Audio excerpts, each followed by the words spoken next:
I feel terrible. I'll give you that full disclaimer. I've been sick the last few days, and I've been taking antibiotics. But I tell you what, this morning, I told Carrie, I said, this is the worst I felt. The doctor told me, if you're not better by tomorrow, you've got to go see somebody else. And I really just feel like the devil just doesn't want this sermon preached. That's how I feel. So maybe it's for you. Maybe that's why he doesn't want to preach. But there's only been a few times in ministry where I felt like the devil did not want me to get up and speak. And all morning long I've told Carrie, I might have to make an exit out of that door at some point during the sermon to, but I really feel like the devil just doesn't want this preached. So I'll go ahead and start. We've been talking about what it means to be a disciple of Jesus Christ.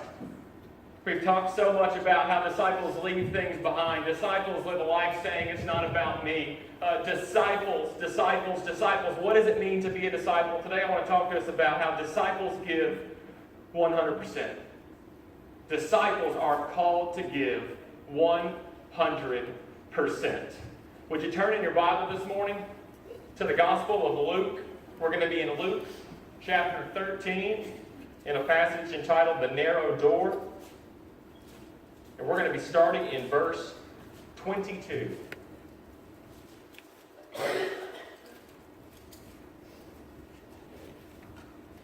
The technology always increases up here for the teenage section. When is this done? I want to read these first two verses. These really stood out to me. Then Jesus went through the towns and villages, teaching as he made his way to Jerusalem. Someone asked him, Lord, are only a few people going to be saved? And I want to pause right there. Are only a few people going to be saved? What a brilliant, challenging question. And the best way I know to describe this is very, very deep. And it involves one of my favorite movies. How many people in here have seen Willy Wonka and the Chocolate Factory? Good old 1971 with Gene Wilder. I'm not talking about the new one with Johnny Depp. If you own that one, your homework assignment is go home and throw it in the garbage, because it's where it belongs. Gene Wilder, 1971, Willy Wonka and the Chocolate Factory. What does that have to do with salvation? One of the ways I try to explain, I explained to the kids when we were in kids ministry, is that Willy Wonka owns a chocolate factory, right? It's pretty much the coolest place ever. He has a chocolate factory, but nobody ever comes in, and nobody ever goes out. It's a very secretive place. But one day, Willy Wonka sends out 5 golden tickets. And everyone's tearing apart the Wonka bars. They're trying to find the golden tickets because they want to get into the chocolate factory. And Charlie Bucket's mom says, there's 100 billion people in this world, which is a big overestimate. There's 100 billion people in this world, Charlie. Only 5 are going to get in. Only 5. And they could bring one person, so a total of 10 went in. But think about this. When it comes to Jesus Christ, everybody gets a golden ticket from him. Think about that. With Willy Wonka, only 5 people got golden tickets, an invitation to come and meet him and come to the glorious chocolate factory. With Jesus Christ, every single person in the world gets a golden ticket, a wonderful invitation to come and know him, to come and go through the journey with him. The problem is, a lot of people won't respond.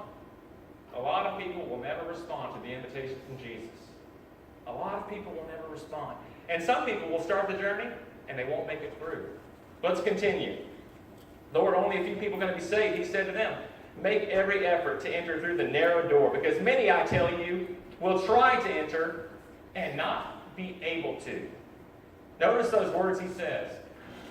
Make every effort.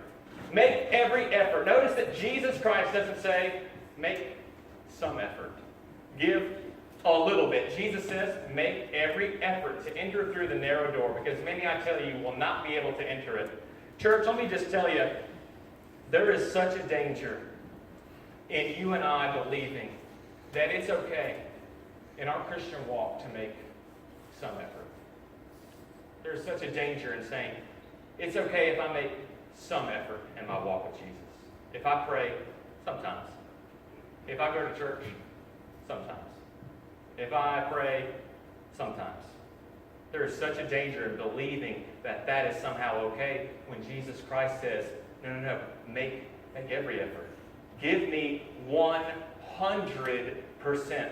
Jesus Christ calls you and I to make every effort in our walk with Him. He says, make every effort. Look what Jesus says as He goes on.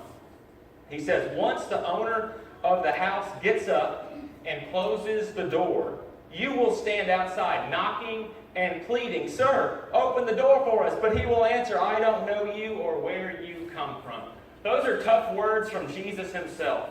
Jesus is saying that there is going to be a day where the door of eternity is shut, and those who aren't in the home with Him are going to be forever lost. Take a second and think about that.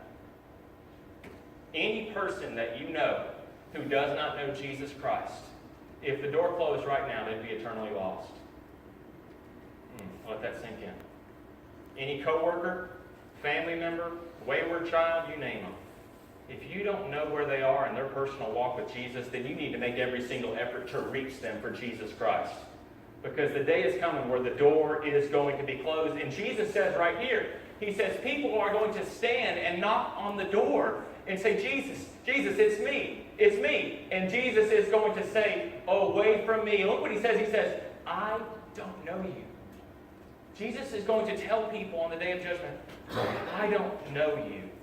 You know, the best way I know to describe that, imagine a friend calls you from elementary school or middle school or high school that you haven't talked to in the longest time, and they showed up at your house and they said, hey, it's me, remember me? You know, we hung out a few times. And you might say, yeah, I know you, but I don't know you anymore. I don't have a personal relationship with you. That's what Jesus is saying. Jesus knows everybody.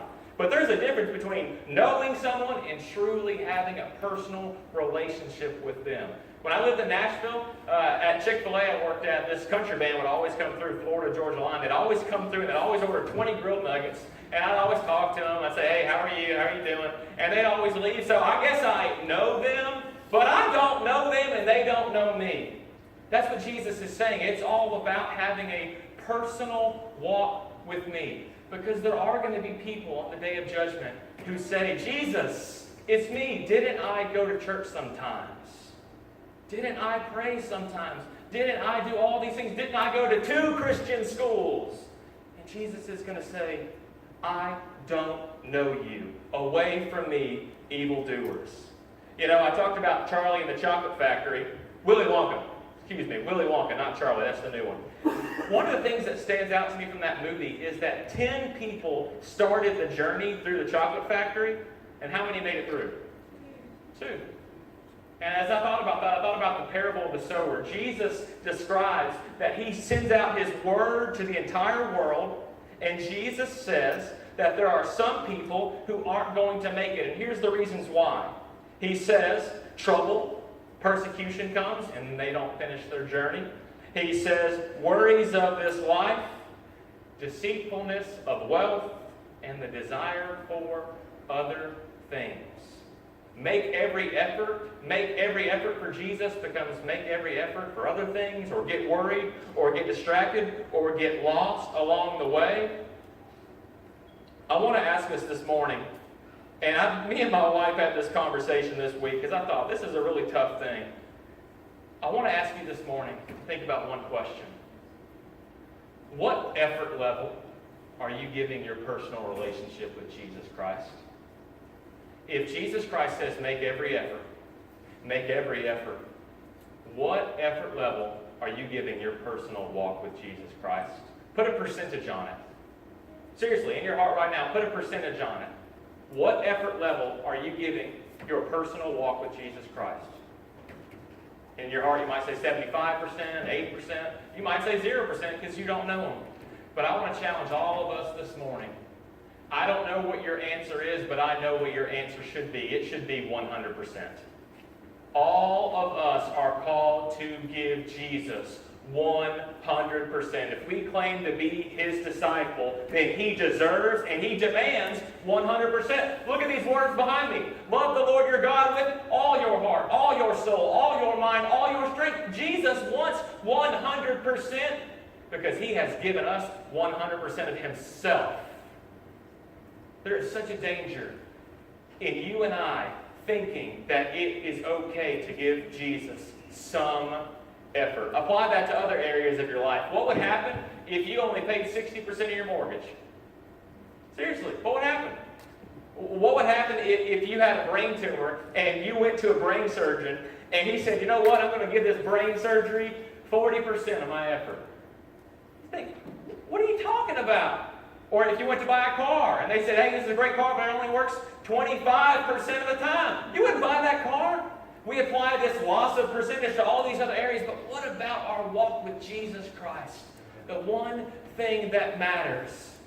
Jesus is calling all of us to give 100%. What percent are you giving him right now? What percent of effort are you giving your walk with Jesus Christ? What would it be for you? For me, I think there's some days where I think I'm right where I should be. You know, it's up there. I'm giving him 100%. And man, then there's days where I don't know where I'm at. You ever feel that way? Man, I'm right where I should be. I prayed, I read my Bible, I'm sanctified, I'm following the Lord's will. And other days, man, I messed up all day today. I didn't even talk to him at all. Jesus calls us to give 100%. I was watching the military channel recently. Actually, I think they changed it to Heroes Channel now is the official name of it. And there was a show on about Navy SEAL training. I love those shows. I love History Channel and Military Channel. There was a show on, and it was about Navy SEAL training. And there's a week during Navy SEAL training called Heck Week, except it's not called Heck. It's called Heck Week. And they have to stay up for 5 days. They have to stay up for 5 days. They only let them sleep 4 hours total over the 5 days. They have to run over 200 miles in 5 days. And this is kind of the culmination of their training. And I was watching it, and I was watching these guys give 100%, give 100%. And then they showed that a guy completed the training with a broken leg. He completed the training with a broken leg. And as I watched them, they were literally crawling through sand. And this guy had a broken leg. I thought, look at the effort they're giving. I want that to be my effort with my walk with Jesus Christ, where I say I'm giving it my all. What percentage effort are you giving your walk with Jesus? You know, the good thing about Jesus, Jesus wouldn't give us a job without telling us how to do it. And without offering to help us. Jesus says, give me your all. He can help you with that. Jesus can help you with that. Guess what? Jesus can turn a 0% into 100%. Jesus can turn a 60% into 100. Jesus can turn a D- spiritual walk into an A+. He can do that. He can do that. And this morning, I really don't want to come across that I am standing here saying, you know what, if you're giving 50% of your walk with Jesus, then shame on you, that's bad, you should give him 100%. Because you know what, there's a difference between conviction and Satan oppressing you and telling you those lies. Because Satan will throw it in your face. See, you're only at 50%. You're only at 60%. You didn't even talk to Jesus today. Satan will always try to beat you down. So that's not what I want to do today. I want to talk about the grace of Jesus Christ. If you're here today and you say, you know what, I'm giving 50% of my time, 50% of my effort, 50% of my energy. You know what? When Jesus called his disciples, those first 12, most of them were at a big fat 0. Some of them were straight up heathens. Yet Jesus called them on the journey, and he made them fully devoted followers of Jesus Christ with his help. Maybe what's missing in your spiritual walk and in my spiritual walk is for us every day praying and saying, Lord, I'm not at 100%, but would you help me get there? When was the last time you prayed in the morning and said, Lord, I need you to help me love you with all my heart. Help me love you with all my mind and all my soul. Do you really think that Jesus isn't going to help you? Jesus wants to come alongside you and make you a disciple that is making every effort for him. I want you to bow your heads and close your eyes with me this morning. Jesus, I thank you for your word. And Jesus, I pray that the way that we respond today is to leave and ask you for your help. Would you help us, Lord Almighty, be disciples who make every effort? It is your help that we need, King of Kings. It is your help. We are flawed, messed up human beings with struggles, and Satan would love to beat us down and make us feel that way, but that's not you. Jesus, would you help our spirits, the same spirit that cries, Abba, Daddy, to you, would you help it cry out to you, asking for your help? There are people in this room, when it comes to effort, Lord, they might be giving 10% or 50% or 75%, but Jesus, you tell us all, give me 100%, because that is what I have given to you. Jesus, would you help us? Help us be disciples that make every effort, that give 100%. Jesus, you did not give us mediocre effort, and let us not give you the same. In Jesus Christ's name I pray. Amen. Would you stand this morning? We already had a fellowship breakfast. Would you shake someone's hand and tell them you love them? I hope to see you next week.